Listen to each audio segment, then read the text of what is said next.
I'm here with Poki, Piottin on a beautiful Sunday morning at Gaia Gardens in Santa Fe. And Poki, you started this garden about 2 years ago, right? Correct. Right in the middle of the worst drought that we've experienced in 50 years. I was not even aware of that. Yeah, we had a terrible drought in the 50s, long before I was alive. And the last 10 years, especially the last 3 years, we've been in a serious drought, which I'm sure you've been aware of because you've been farming. Well, generally I'm aware of it. I didn't know last year was the worst drought. And I did experience it in many ways because we don't have much water here at all. So I've had to really be very mindful and resourceful in terms of our distribution of water here, so I could. And how do you do that? What are your strategies for using water and conserving water? Well, I've been forced to doing it because shortly after starting, we realized the well had very little output. Up until we started, it was just serving some homes, and they had their shortages at the time. I was not aware of it. So when we started irrigating the garden, we had drops of pressure, and the tenants started complaining. So I had the well tested, and I realized there's only 3 feet of column over the pump, which means in 20 seconds the pump runs dry. So first year was really tricky. I constantly had to turn the water off. I have 7 zones in the garden, timers, and I had to constantly fiddle around with the time to make sure that the water was distributed evenly. Somehow it was sort of a miracle. It worked. This year I got more scientific. I started early in the spring with pressure gauges installed throughout the system. So whenever I walk around, I can see at all times what the pressure in the water system is, and then I can tailor my irrigation accordingly. So I had to do spreadsheets to distribute the water. The way we irrigate now is 4 times a day for 10 minutes each time. So it circles through a 24-hour period, and we're able, for the most part, to maintain enough pressure so the plants get water and the homes get water. But it's just it's stretching it to its limits. People think we have unlimited water here, and that's why we can do such a garden. But if they knew how little each plant is actually getting, they would realize that there's something else at play here. And I don't know what it is. The soil quality, the soil that we've been able to build and nourish continuously is one. And the other, just like in places like Finhorn or whatever, a lot of it has to do with intention and, prayer and care. I think the plants respond to that. So you're still on the residential well? Correct. Are you doing anything else like rainwater harvesting?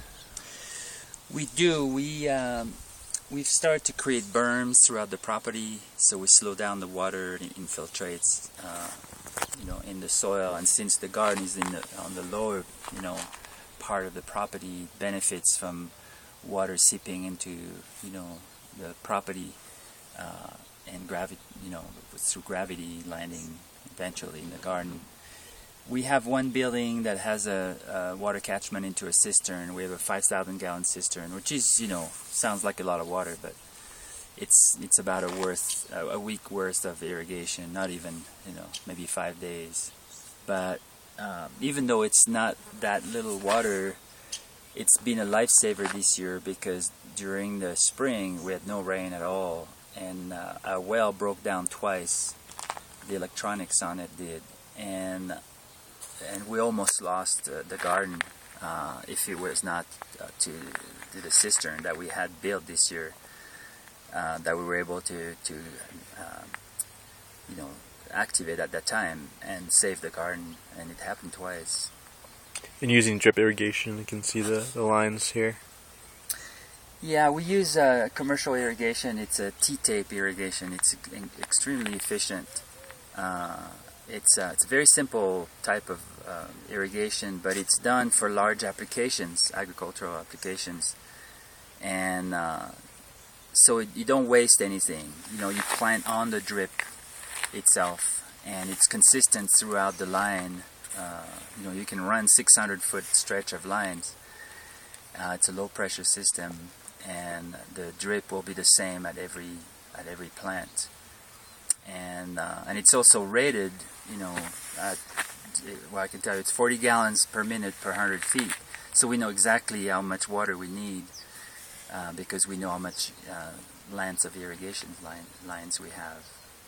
And so that's the only way we can really do it here, is by being, you know, very attentive to how we irrigate and you know, fix lines when they get chewed up by a tool or a rabbit or whatever chews them up. So there's no waste. If you walk the garden, you don't see any drips or any water seeping anywhere. Every drop of water goes to the foot of the plant. Do you plant crops that are drought tolerant, that use less water? I wish I was more educated. You know, farming is a new thing for me. I'm 3 years into it, and I've learned from you know, a gardener from the East Coast, and so I also plant the seeds that were gifted by seed companies, or the ones we were able to save. In the couple years here of farming, I'm definitely observing species that do really well and some that are not worth trying to pursue in subsequent years. I'm amazed by some of the cold hardy plants and how well they're actually doing here. They have a resilient to cold and heat that's, you know, staggering, like the Russian kale, which is also a very nutritious plant. What other crops are doing well? Last year cucumbers did really well. This year, talk about climate change, the cucumbers they're barely starting now. They stayed in, you know, very kind of stagnant, you know, phase with flowers but no fruits. And now they're just starting to climb the fence. Some varieties of beans do really well, like the scarlet runner beans, which, you know, is also kind of one of these plants that's, you know, probably closer to its native state, and very well adapted to northern climates. It's very popular in northern Europe. It's actually from Italy, or cultivated extensively in Italy, but it does really well here. It's also very nutritious. It's very high in protein. You know, we're experimenting with 4 kinds of potatoes, see which ones actually, you know, liking it here. We had an okay crop last year. Garlic does okay. Tomatoes, if we don't get, you know, bombed by the hail like this year, which killed half of the tomatoes, or, you know, definitely set them back. Yeah. So it's not just drought and water stress, but also more extreme rain events and hail. It's a combination of a lot of things. Like, we are in a dip here along the arroyo, and we experience much colder temperatures. Like in the early spring, we still get frost here. We get below, you know, frost level here, when in town it's, you know, it's 5 to 10 degrees warmer. And, you know, we're not surrounded by concrete or asphalt or buildings. We're very exposed to the wind. So we have a much shorter season in many ways than other places. So in some ways, the coolness of the area contributes to, you know, being able to grow plants like chard and kale in the summer. The nights are cooler, but it's not good for tomatoes, for example. And but it's all, you know, really a learning and fine-tuning, because, you know, we work with very poor soil. We have very little water. We have a lot of wind. We have, you know, early frost and late frost in the spring. And but at the same time, we're also along an arroyo, which by definition is much more fertile soil than if I was on, you know, up above or in some hill somewhere where there would be no retention of water whatsoever, or no alluvial material. Whereas here, the 3 feet down is a very moist bed of soil, and that helps. The moon pulls that up, the fluctuation of temperatures pull the moisture up, so it contributes to the plants being able to survive. And how are you doing with pollinators? Just sitting here, I see butterflies, I see birds and bees. So are you doing well with pollinators? Do you have any problems like people are experiencing around the country with colony collapse disorder? No, we have 15 hives here, and they belong to a commercial beekeeper, and we host them here because we grow a lot of pollinator flowers and herbs. We had a project this year specifically tailored towards that, and with a dedicated greenhouse. And we think it's, for me and my partner Dominique, it's doing a garden is as much to feed the wildlife as to feed people. It's hard to quantify the food that goes to the pollinators, the birds and the butterflies and the bees and all the insects, because, we're not a closed lab. We just see them constantly. Last year it was amazing the amount of bees that we had in the garden.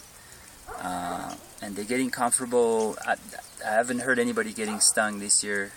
Last year we had a few little incidents. And the amount of birds we have is also very substantial. Last year we had an observer from the Audubon Society. She came 2 mornings within a week, and she recorded 27 species of birds, including Cooper hawks, which are, we have 2 pairs that reside and come back every year and birth their babies here. And so it's one thing that we're very conscious of, is the goodness we can create by supporting the life that supports us. And so, if you look around, and we harvest a fair amount of the flowers, but there are a lot of flowers in the garden because, like when the sunflowers are in seeds, it's a lot of food for the birds, and they'll be here. They already check it out. I see their scouts coming, Just real briefly, could you talk about your struggle with the city and what's going on with the ordinance that you're working to pass to expand the rights to farm in the city? Well, Santa Fe has one ordinance that regulates businesses in residential neighborhoods. It's called the Home Occupation License, or Home Occupation Ordinance. And it's really tailored for small businesses such as, a graphic artist or a chiropractor or doctor, or somebody who works at home and receives clients. And that ordinance is very limiting in terms of the amount of people you can have. It's limited to 2 employees, and also very vaguely the ordinance states that you cannot generate more traffic that would normally be in that neighborhood, which is really up to the interpretation to somebody at the city what is too much. And because a neighbor complained that we didn't fit within the scope of that ordinance, because we used a fair amount of volunteers and we had a fair amount of visiting groups. I wouldn't say lots, but I counted in 6 months we had 300 visitors, which is 2.4 a day. So how can they judge that as being too much? Is very kind of shocking to me, but there's not much reasoning with bureaucrats, I'm finding out. They just go by the by the letter, and so all we can do is force the city or inspire the city to change the law. So we've been extremely restricted, because we had 3 mornings a week where we had volunteer days, and we never had an issue with having tons of people come.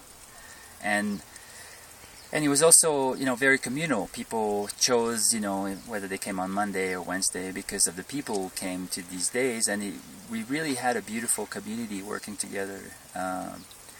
And then all of a sudden we had to stop that. And even though the city is allowing us to have 2 volunteers at a time, we have to schedule them, because if we have 3 or if a third one show up, we have to tell that person to go home. So we have to schedule them, and it doesn't work anymore. It's just a trickle of volunteers.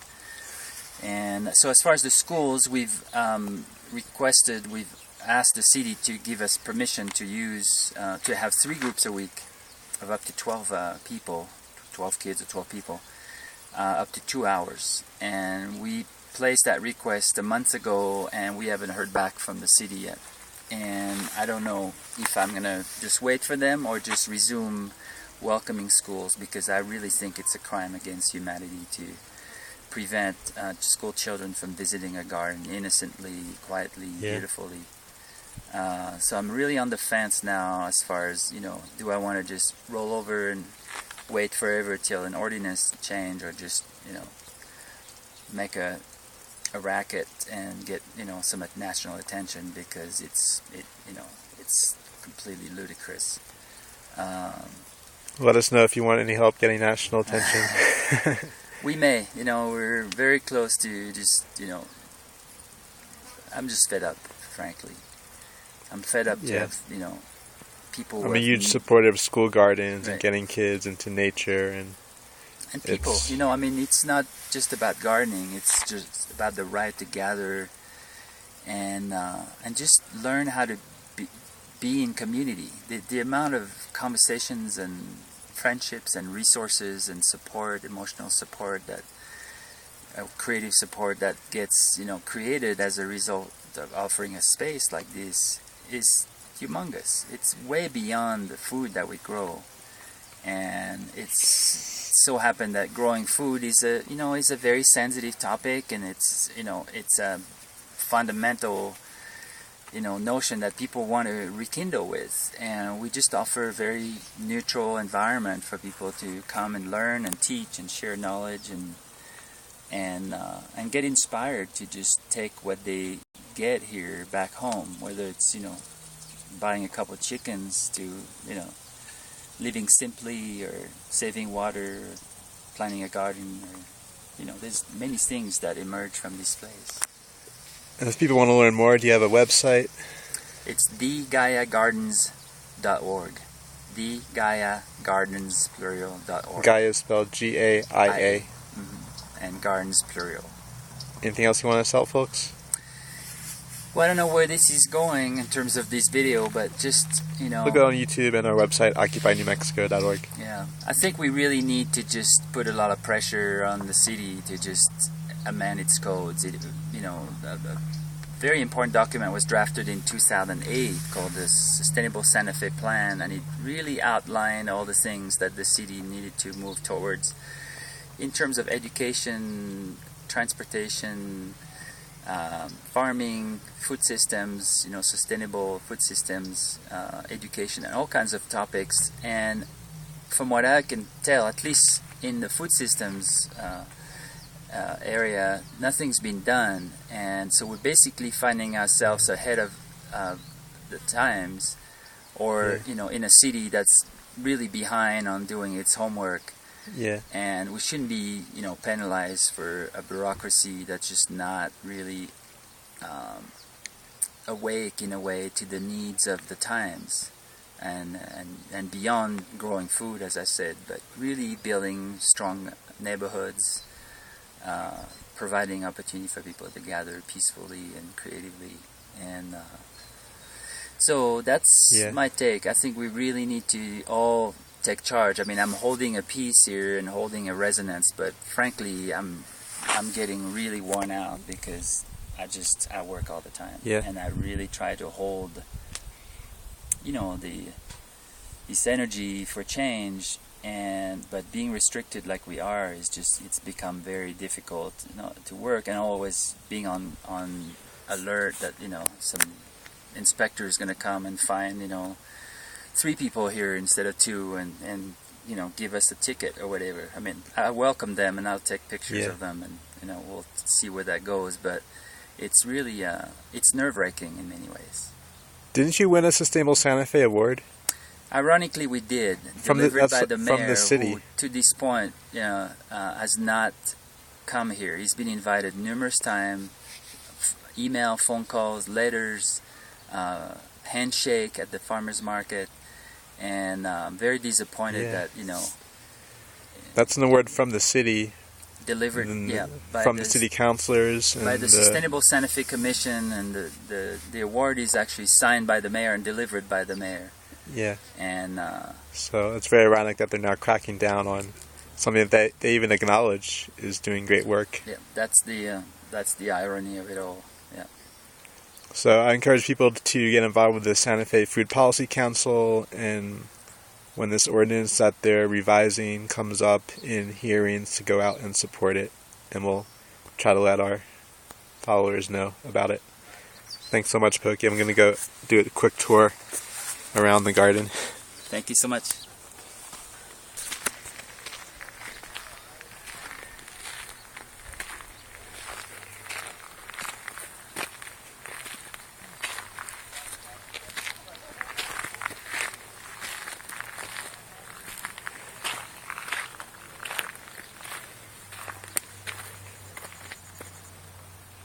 Chard.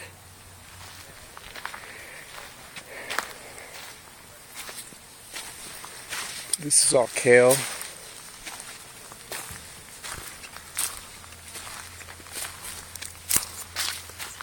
Lots of flowers, whoa.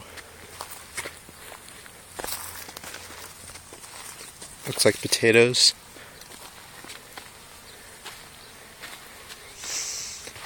Basil.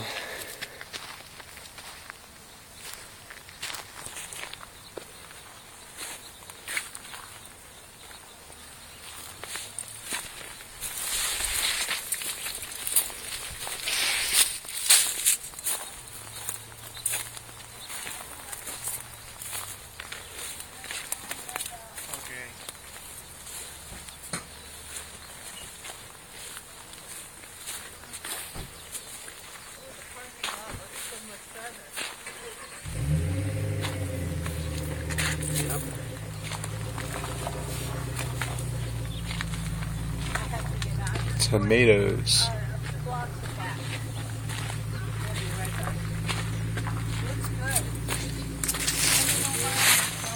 Whoa, that's huge.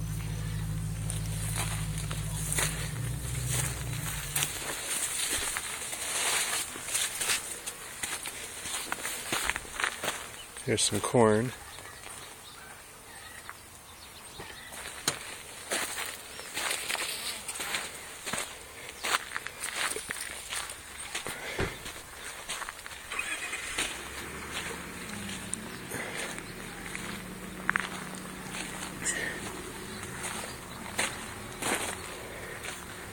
Here we can see some of the native landscape, some cactus, juniper tree, rows of corn, 8 or 9 feet tall.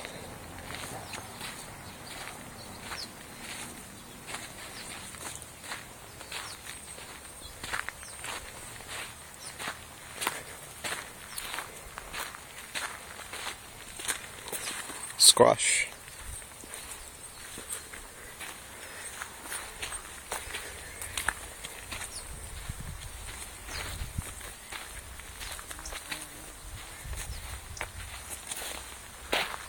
Mullein. One of my favorite native herbs. That's a beautiful one. And there's a bee. I don't know if you can see it.